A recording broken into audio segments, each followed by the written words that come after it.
Em nosso estudo de hoje, a lição 33 do livro Seara dos Médios tem por título Incrédulos. Regozijar-se-iam sim com a verdade que nos enriquece de otimismo e consolo. Se pudessem, acalentariam a claridade da fé com a emoção dos cegos que recobrassem repentinamente a visão diante da alvorada, deslumbrados de júbilo. Se pudessem, estariam erguidos à confiança como árvores generosas levantadas para o céu. Contudo, transitam na terra a feição de alienados mentais que a ciência não vê.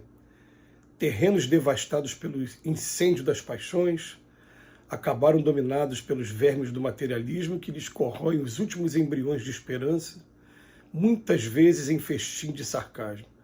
Quereriam vibrar ao calor da convicção na sobrevivência, mas trazem o coração enregelado pela névoa da morte. São legisladores e não procuram as leis profundas que regem a vida. São professores e não conhecem a essência das lições que transmitem. São médicos e não auscultam os princípios sutis que organizam as formas. São juízes e não estudam as reações do destino nas vítimas do mal que lhes são dadas a exame. São advogados e não identificam a santidade do direito. São artistas e não buscam a glória oculta da arte. São operários e não percebem a substância divina do trabalho. São pais e mães e não pressentem a sabedoria com que se lhes estrutura o alicerce do lar. Incrédulos tateiam na sombra que lhes verte do cérebro mergulhado na incompreensão. Não lhes agraves os padecimentos com palavras amargas, injuriando-lhes as opiniões, mais abriremos as feridas que lhes sangram no peito.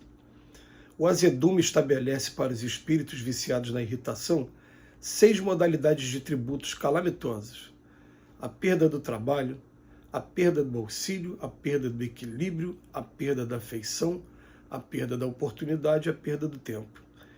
Diante deles, nossos irmãos que se tresmalharam na irresponsabilidade e no desespero, desdobremos a abnegação, a tolerância e a caridade, multiplicando as obras da educação e os valores espontâneos do bem, porque toda criatura que nega a paternidade de Deus e recusa admitir a existência da própria alma, está carecendo de socorro no hospital da oração e no abrigo do bom exemplo. Emmanuel vem tratar hoje de todos nós que, antes de recebermos os valores do Evangelho de Jesus, antes de recebermos os valores da doutrina espírita, vivemos com toda a intensidade a realidade do mundo material. E a gente começa a entender que, num primeiro momento, quando a gente começa a ter contato com a experiência de irmãos que já estão mergulhados na religião e conseguem antever o mundo espiritual, a gente não consegue compreender muito bem, né? O Emmanuel até começa a falar para a gente, tá, regozijar-se-iam sim com essa mesma verdade que a gente tem hoje. Se pudesse, eles até acalentariam a claridade da fé, tal, mas no final, contudo, estão transitando na Terra igual alienados mentais. E ele vai usar um texto aqui, né, um termo que é poético e ao mesmo tempo é trágico para a gente. São terrenos devastados pelo incêndio das paixões que acabaram dominados pelo verme do materialismo, que corrói até os últimos embriões da esperança. Muitas vezes em festim de sarcasmo. Sarcasmo mesmo. Por exemplo, eu me lembro de uma vez de ter ido procurar padrinhos para um evento de entrega de presente para as crianças no final do ano. E que uma pessoa, primeiro ela ficou com uma ficha, acho que talvez por educação, né? E quando eu fui cobrar o presente, ela me devolveu a ficha dizendo que não concordava com aquele tipo de trabalho e que quem participava daquele trabalho é um demagogo. Ele usou essa palavra assim, né? E a gente encontra, claro que a reação nossa, né, foi uma reação do tipo, é uma opinião isolada e vamos continuar o nosso trabalho. Eu me lembro de, por exemplo, Leopoldo Machado. Ele tem uma história de ele ter fundado aqui na Baixada Fluminense um lugar chamado Lar de Jesus, que era abrigo, asilo e orfanato ao mesmo tempo. Eu tive a oportunidade de conhecer ainda esse lugar, o Lar de Jesus. E ele resolve fazer uma festa na casa dele. Quando as pessoas vão chegando para a festa, eu falei, cadê? Não tem comes, não tem bebes, não tem... Daqui a pouco chega o Leopoldo Machado todo sujo, porque foi na feira e pegou aqueles sacos de feira de farinha, que são todo branco, né? Distribui o saco para todo mundo e pede ajuda para eles irem para as ruas pedir doação para poder manter a instituição. E ele diz que a primeira casa que ele chegou e pediu a doação, ele levou uma cusparada no rosto. Que aquela cusparada no rosto, né, mostrou para ele que ele estava no caminho certo. Daí ele se secou e os endereços seguintes, ele continuou pedindo e conseguiu a doação que ele queria para a manutenção da casa. Então, a gente, baseado nesses exemplos, a gente segue em frente. Mas o Emmanuel, aqui no final do texto de hoje, ainda fala para eles, para a gente, diante desses irmãos que se tresmalharam na irresponsabilidade e no desespero, desdobremos a abnegação, a tolerância, a caridade, multiplicando as obras de educação, né? Ele ainda fala para a gente, vamos ter muita paciência e continue o trabalho de vocês. Mas ele vem dizer para a gente que são muitas pessoas que, por não terem essa noção, em primeiro lugar, da imortalidade da alma, em segundo lugar, da lei de causa e efeito, que é a lei universal, né?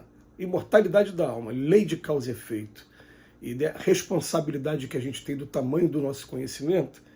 Fala, são legisladores que não procuram leis profundas que regem a vida. Fala dos professores que desconhecem até a essência das lições. Fala dos médicos, fala dos juízes, fala dos advogados, fala dos artistas, fala dos operários e até dos pais e mães. Incrédulos, eles tateiam na sombra que eles vertem do cérebro mergulhado na incompreensão. E é muito interessante hoje a gente analisar o que o conhecimento da doutrina espírita e do evangelho trouxe de diferença na nossa vida, e a gente não consegue imaginar como é que era antes. Fica, meu Deus, como é que eu vivi antes de ter essa noção? Porque hoje a realidade do mundo espiritual é uma realidade tão inconteste, tão presente na nossa vida, que a gente fica, meu Deus, como é que era?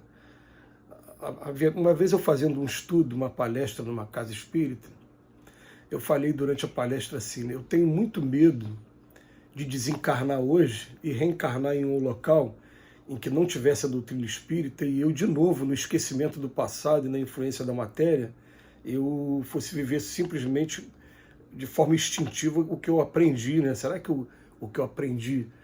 Existe uma distância entre aquilo que você já é e aquilo que são os conceitos que você está bebendo da doutrina espírita e a consciência cobra que você seja.